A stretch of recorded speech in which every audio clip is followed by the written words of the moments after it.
Hello and welcome back to Chapter 1. Today we're going to look at Section 1.4, which deals with functions. Many everyday occurrences that you run into involve two quantities that are related by some type of rule. Now this rule is what we're going to call a relation. And with a relation we can build functions. Now for a function to occur, there must be, for every input, exactly one output. An example of this might be you go and you deposit money at a bank and you obtain simple interest on that money that you just deposited. That is an example of a function that has one input for every output. And to kind of see this, kind of think about a function as a machine. You have your inputs that are going in, and this is our function, and we'll call that f of x. And out of this, which is our outputs, are what we get. So for everything that you put in, you're only going to get one output. Now, to think of a function in terms of x and y, our inputs are actually going to be our domain or the x values. Likewise, our output will be our range or the y values.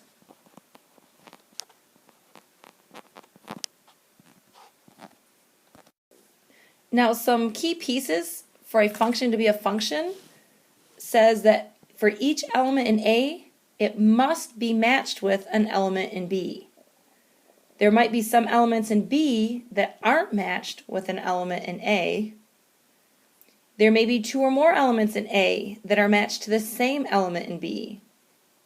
Or you may run into a case where an element in A, which is referred to as the domain, cannot be matched with two different elements in B.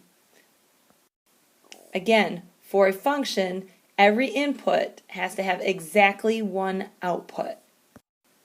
Okay, and there's typically four ways that we're going to represent a function. We're either going to do it verbally, which would be like in a word or sentence format. We'll do it numerically via tables or lists.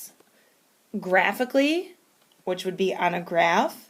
Now our inputs, like we mentioned earlier, are going to be the x values and the outputs will be the y's. Or we can do it as an algebraic expression or equation in two variables. So let's go ahead and look at example 1. Example 1 says, let the set of numbers A, which is equal to 2, 3, 4, 5, and set B equal to -3, -2, -1, 0, and 1. Okay, so these are the two sets of numbers that we're dealing with. Which of the following sets represents functions from set A and set B? So part A gives us another set, but it's given it to us in an ordered pair fashion. So what this here represents is set A. This would represent a number from set B. So what we have to double check is that for every input or every x value, there is one output or one y value. So if we go ahead and check, we see that for 2, which is this 2 here, there's a -2, so that takes care of that. We have a 3, which comes from this right here, gives us 0 as a y value, which is coming from here. 4, which is coming from right here, gives us a value of 1 for y's or outputs, so that takes care of that one. And 5, which is right here, gives us an output value of -1. Now, if you think back to that set of rules that we just came up with, we just used the 2, the 3, the 4, and the 5 from set A, and we have only one output for every value of x.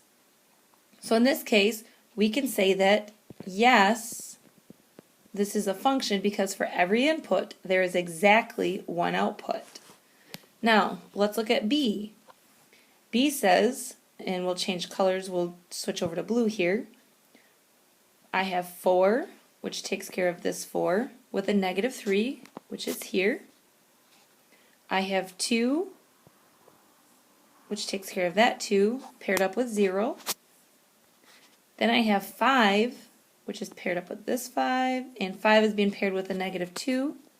So here, this 3 pertains to that 3 and is being paired up with 1. And then I have 2 right here, which I've already accounted for, is being paired up with a negative 1. Well, because of this coordinate point here and this coordinate point here, I now have 2 inputs that are exactly the same, so both of these have an x value of 2, but they're being paired up with different y values. So I now have one input that has 2 outputs. And because a function can only have one input for every output, this we would say is not a function. Likewise, for part C, we still have the same set of data for A and B, okay, and we're still wanting to know if this set of data represents a function or not. And here I have 2 going to 11, I have 2 going to 10, and I can stop right there. I don't even care what the rest of my data looks like, because I have 2 x values that are the same thing, so both of them are 2, but they have different y values. So because of that, we will say that this is not a function. The next thing we're going to look at when dealing with functions deals with the independent and dependent variables. Now I know you guys have seen this several times in the last couple years of your math courses, but let's just touch up on it again. Remember, the independent variable is a variable that changes. Okay, that's what we are plugging into or substituting for. The dependent variable is going to change based upon what we plug in for the independent variable. So if we look at the equation y equals x squared, my y, stop and think, does it change because of x, or is it what's being changed? And I hope you realize that it's going to change, because if I plug a 3 in for x, y will be 9. But if I plug a 2 in for x, y is going to be 4. So y is going to depend on what we plug in for x. So this is our dependent variable,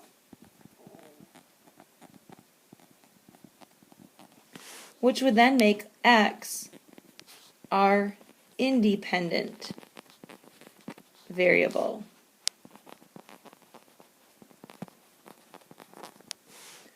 Okay, and when we're dealing with functions, we would say that y is a function of x in this case that was given. So example 2 says, determine whether x squared plus y squared equals 8 represents y as a function of x. I think the easiest thing to do in a case like this would be to go ahead and isolate y. So if I have x squared plus y squared equals 8, and I want to get y squared by itself, I'm going to end up with y squared equals a negative x squared plus 8. Now if you recall, to undo a square, we're going to have to square root both sides. So now we're left with y equals plus or minus the square root of a negative x squared plus 8. So I have my dependent variable, or my output, and my independent variables right here. And the thing you have to think about is, for any given value of x, is there going to be more than one output? And the answer would be yes.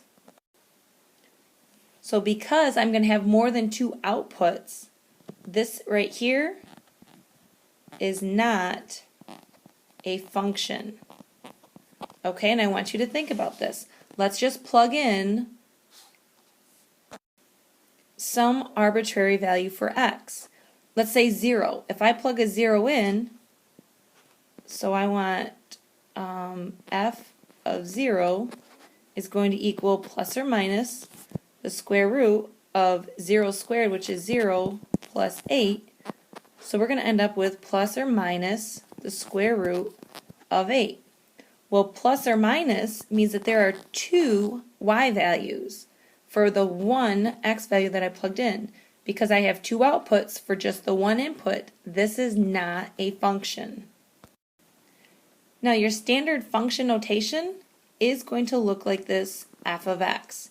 So our input is going to be our x, our output, or it's really like our y, is our f of x, and an equation is going to look something like this, where now instead of having a y here, we're going to replace that y with an f of x equals 1 minus x squared. So to evaluate this function, we're going to look to see what's in this parenthesis, and it will tell us what to plug in for x. So example 3 actually pertains to that. It says let f of x equal 10 minus 3x squared, and we want to find the following. Well, because in this case I have f of 2, this is telling me to plug in a 2 for my x value. So I end up with f of 2 being equal to 10 minus 3 times 2 squared. And if you simplify that, that's 10 minus 3 times 4, which is equal to 10 minus 12, or a negative 2. Likewise, for part B, f of a negative 4 is telling me to take and evaluate x at a negative 4. So I have 10 minus 3 times a negative 4 squared. So this ends up being 10 minus 3 times 16. And 3 times 16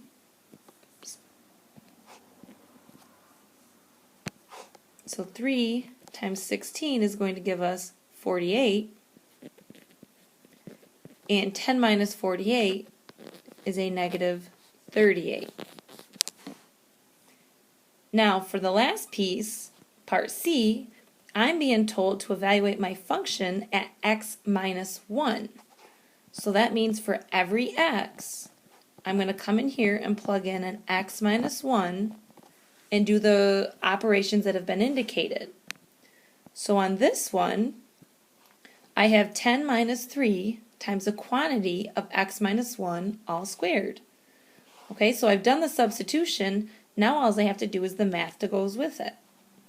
So I have 10 minus 3, and if you recall, the shortcut for a binomial being squared is to square the first term, which is x squared, and then go 2 times the quantity of the first and the second term. So I have minus x times 1 is 1x times 2, or 2x, and then plus the last term squared, which is 1. And if you don't remember that, remember that this piece here is really x minus 1 times x minus 1, and you can distribute that out if you need to.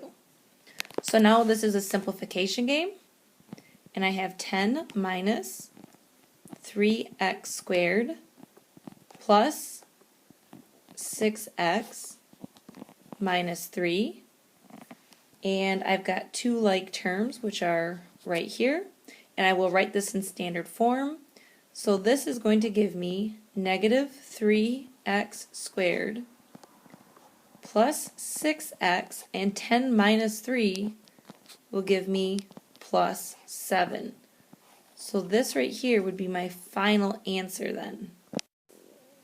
Another type of function that we'll encounter is called a piecewise function. Now, a piecewise function is a function that's defined by two or more equations over given domains.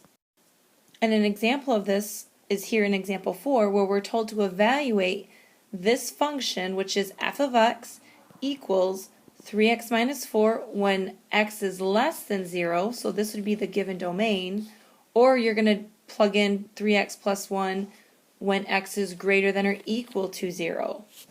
So let's go ahead and evaluate this. I have f of negative 2 equals, well, negative 2 falls in that less than 0 function, so that tells me that I'm going to be using this function right here because negative 2 is less than 0.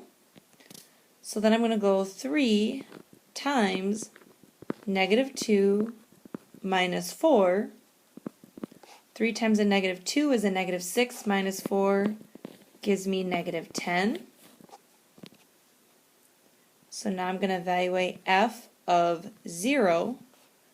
Well, because I'm at 0, that means I have to look at this equation because f of 0 is greater than or equal to, so f of 0 then is going to be plugged into this bottom equation, or 3 times 0 plus 1, which is going to give me 1.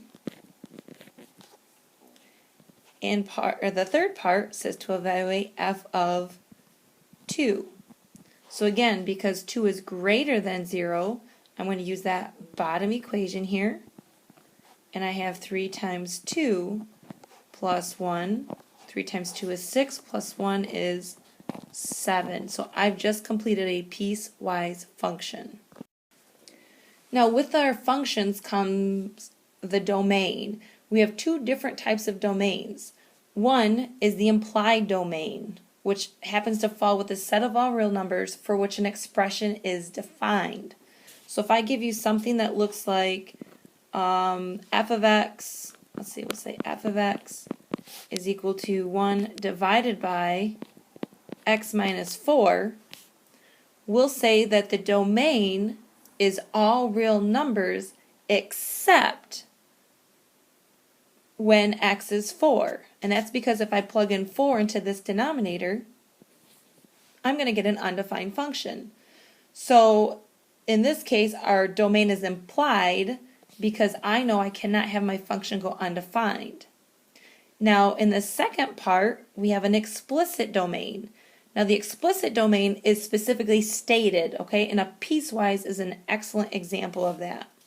With a piecewise function, like we just encountered, we had f of x equals, and we'll say f of x equals x plus 1 when x is greater than 0, or we'll say x squared minus 2, let's say when x is less than or equal to 0. Now this right here is our stated domain, and this would then be an explicit domain. Now in example 5, we have to find the domains of each of our functions. And if you remember, domain deals with x values. And I personally like to think of a domain as all real numbers except what x cannot be. So if I look at part A and I see I have a square root function, I know that when I'm dealing with square roots, I cannot have negative numbers underneath that radical. So because I can't have negative numbers under the radical, I know that this x minus 16 has to be greater than or equal to 0. So now all I have to do is solve to see what kind of numbers will give me numbers that are less than or equal to 0. And in this case, I have x is greater than or equal to 16.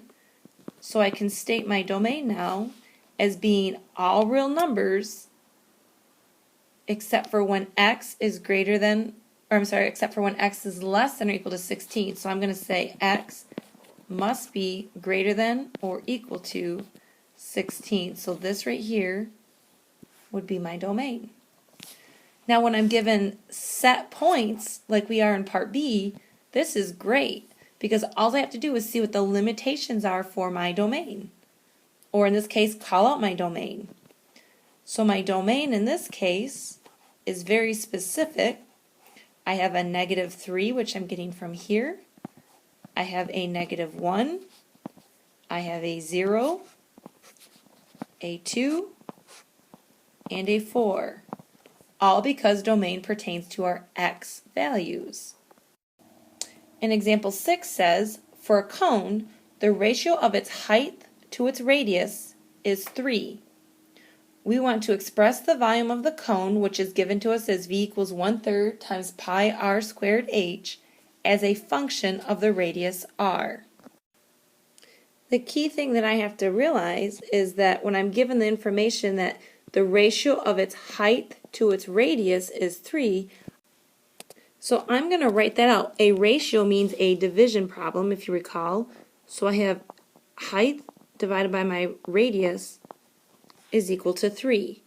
Now, I've got 3 variables in my equation here. I have volume, I have a radius, and a height. So to eliminate one of those variables, so I have an equation in 2 variables instead of 3, I can rearrange this equation here to get h by itself. And to do that, I'm going to have to multiply both sides by r. So I really have h equals 3r. So I'm going to take this piece of information now and plug that in to this equation. So what that's going to give me is my volume then is equal to 1/3 times pi r squared times my height, which is now going to be represented as 3r. So if I simplify this, I have 1/3 times 3. These denominators and numerators are going to cancel out. So I'm going to be left with pi times r, and I have r squared times r, which is going to give me r cubed. So my volume then is equal to pi r cubed. Example 7 says a baseball is hit at a point 3 feet above the ground at a velocity of 100 feet per second and an angle of 45 degrees. The path of the ball is given by this function right here, where x and y are measured in feet. We want to know, will the baseball clear a 20-foot fence that's located 280 feet from home plate? Now to do this, what we need to do is we're evaluating our function, because I want to know if y is my height, remember. So I want to know if this ball, because a ball is typically going to go up and then it's going to come down, I want to know if it's going to come down in front of that fence or behind that fence. So I'm really evaluating a function f of 280 feet. So if I plug that in, I have a negative 0.0032 times 280 feet, and we're going to square that, plus 280 plus 3, and when we simplify this, I got 32.12 feet, and because that 32.12 is greater than this value of 20, then I know that that ball is going to clear the fence. Now the very last thing that we're going to look at here in section 1.4 is a very critical piece for those of you that move on to calculus. Those of you that don't, you still have to understand how to do this for this year, because this is not going away. We're actually going to see it here in chapter 1. It will come back a little bit later, and then this is the very last thing that we're going to hit up at the end of the year. So please make sure that if you don't understand the difference quotient, that you come and see me right away so that you're good for the rest of the school year. Now the difference quotient, okay, is given to us as a function. It says f of x plus h minus f of x divided by h. And it's going to give us a stipulation that h can't be 0 because we can't divide by 0. Now this looks way more complex than what it really is. What, in a nutshell, this formula is doing is it's actually telling us what to plug into our equation. It's saying take my function f of x and evaluate it when x, or at the point x plus h. Then once you do that, then it wants you to subtract your function being evaluated at x, and when we're all done, we're going to divide the whole thing by this h. So let's look at an example that deals with that. Example 8 says, for the function f of x equals x squared minus 4x plus 7, we want to find the difference quotient, f of x plus h minus f of x, all divided by h. So to do that, I'm going to take my function, which is given here, and I'm going to evaluate it at x plus h, which is this right here. So wherever I have an x in my function up here, I'm going to go in and plug in x plus h. So I have x plus h, the quantity squared for the x squared. Then it says minus 4 times your x value, which we know is x plus h. And then I'm going to add 7 to that.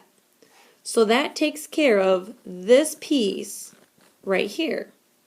Now the next piece tells me, and let's do that in red. My next piece says that I'm going to subtract my function evaluated at x.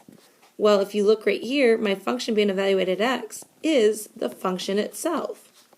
So now I'm going to subtract x squared minus 4x plus 7. And then the rest of my problem says right here to go ahead and divide by h. So that's what I'm going to do. Now that I have all of the pieces plugged in, I'm just going to go in and simplify. So when I simplify, x plus h squared is going to give me x squared plus 2xh plus h squared. Then I'm going to have to distribute the negative 4 onto the x and h, so I end up with minus 4x minus 4h. I still have the plus 7, and then I have to distribute this negative onto everything inside of here, so then I end up with minus x squared plus 4x, and then minus 7, and I'm going to go in and divide everything by h. So now, when I simplify again, I have an x squared here and a negative x squared. I have a negative 4x and a positive 4x. Then I have a positive 7 and a negative 7. So that's going to leave me with 2xh, a positive h squared, and a negative 4h. So when I rewrite this, I have 2xh plus h squared minus 4h, all divided by h. Now the nice thing is with this formula is if you don't get it down to having terms that have at least one h in them in your numerator, chances are you've probably done something wrong. So I would probably go back and double check my work. But what we can do at this point is I see that every term has at least an h, so I'm going to factor that h out, and we're going to be left with 2x plus an h minus 4, and we're dividing all of this by h. So what's going to happen is this h and this h is going to cancel, and we're going to be left with 2x plus h minus 4 is the answer to our difference quotient. So if you have to, please go back and watch this example again. See if it makes more sense now that you know what to do. If it doesn't, be sure to ask me as soon as you guys get to class, because we are going to hit this up kind of hard at the beginning of the year so that as we use it throughout the year, it will become easier. And our fun fact for the day actually pertains to frogs. And I got this from Science Kids online, and I've attached the website in case you want more frog fun facts. But it says, frogs use their sticky, muscular tongue to catch and swallow food. Unlike humans, their tongue is not attached to the back of their mouths. Instead, it's attached to the front, which enables them to stick their tongue out much further. Bet you didn't know that. I didn't. So with that note, have a good day, and we will see you in class tomorrow.